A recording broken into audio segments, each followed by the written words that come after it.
Today, I'm going to show you what it's like to drive the 2016 Lexus RX350. You'll notice it's got the new signature Lexus spindle grille, as well as new LED headlights that have the shape of an L. This is not the F-Sport package, so the wheels are definitely not the most attractive, but overall the new RX compared to the 2015 is much more angular, more aggressive, and it shows Lexus's attempt at trying to appeal to a younger crowd. The RX350 is larger than its competitors like the X3 and the Q5. Interior space in the rear is actually really good. Now this is 2 inches longer than the 15 RX350, and you have plenty of head and legroom and a beautiful double sunroof there. Hop on into the front. One thing you really notice is the quality of the materials. The leather is extremely soft. And it smells really nice as well. Got an interesting design here on the seats. The stitching actually crosses over. Hop on into the front.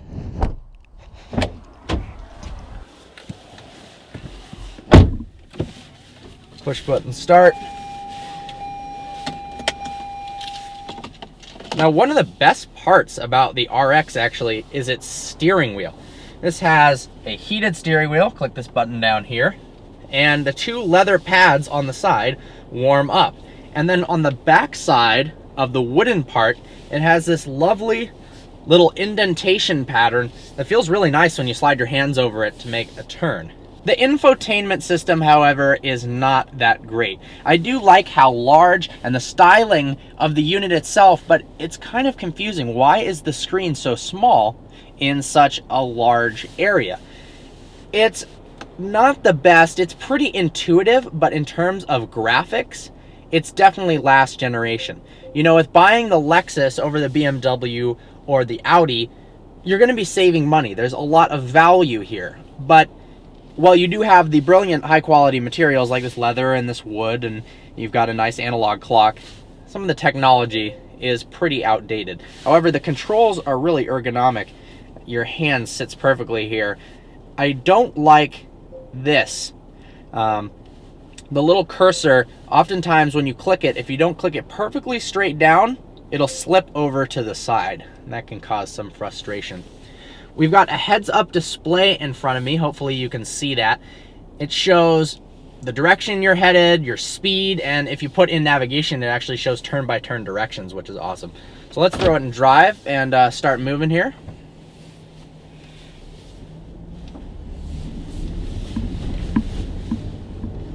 You've got 3 driving modes: Eco, Normal, and Sport. You actually don't notice a huge difference between the 3 of them.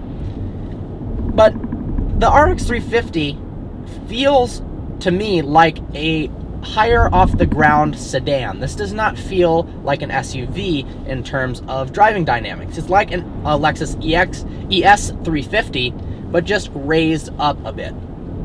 It's not super fun to drive by any means, but it's better than a lot of SUVs. The steering is tighter than you'd expect, which is nice, especially in back roads.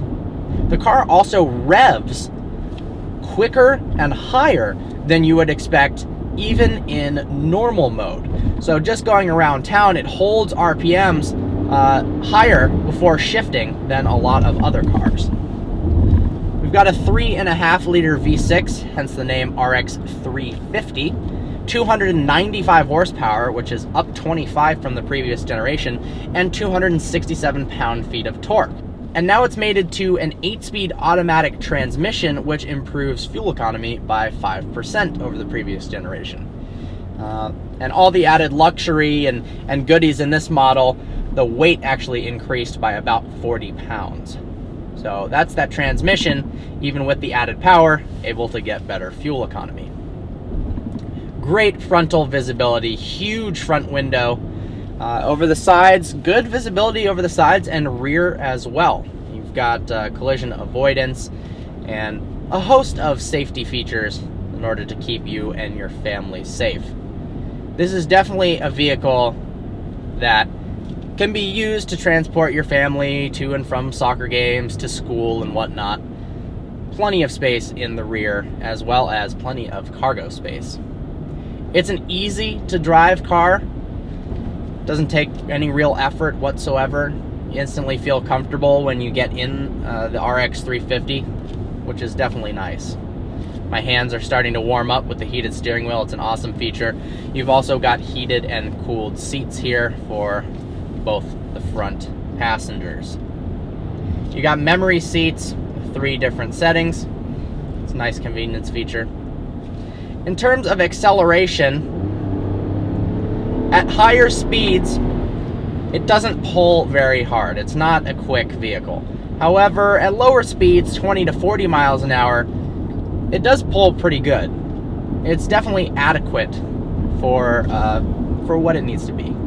It's very quiet in the interior while you're driving. Lexus does a good job of making their vehicles, the non-RCF, ISF types, LFA, feel really relaxing and comfortable. It's a great place to be.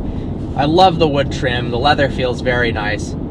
It's got an interesting styling. Lexus has interesting styling cues for the dash area. Very flat up there. It's interesting. You could possibly put notebooks or papers up there as long as you're not driving too aggressively for the passenger to do some work.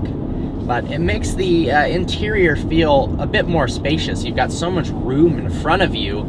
If you start to veer out of your lane a bit, you get vibration feedback in the steering wheel as well as on the heads-up display. One of the white lines that show the lane borders will light up in yellow, telling you that you are going over the line. Let's see, in a passing lane, nope, it does not recognize that. But if I throw my turn signal on, it lets you cross the line, no issue at all. Well, there you go. That's what it's like to drive the 2016 Lexus RX350 all-wheel drive.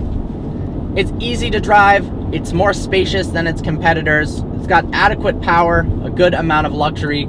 They need to update their infotainment system for sure, but it has a lovely heads-up display, which in a way makes up for the lousy graphics in the infotainment system. Hope you enjoyed this video. Like always, please browse our channel and subscribe. Look forward to seeing you next video.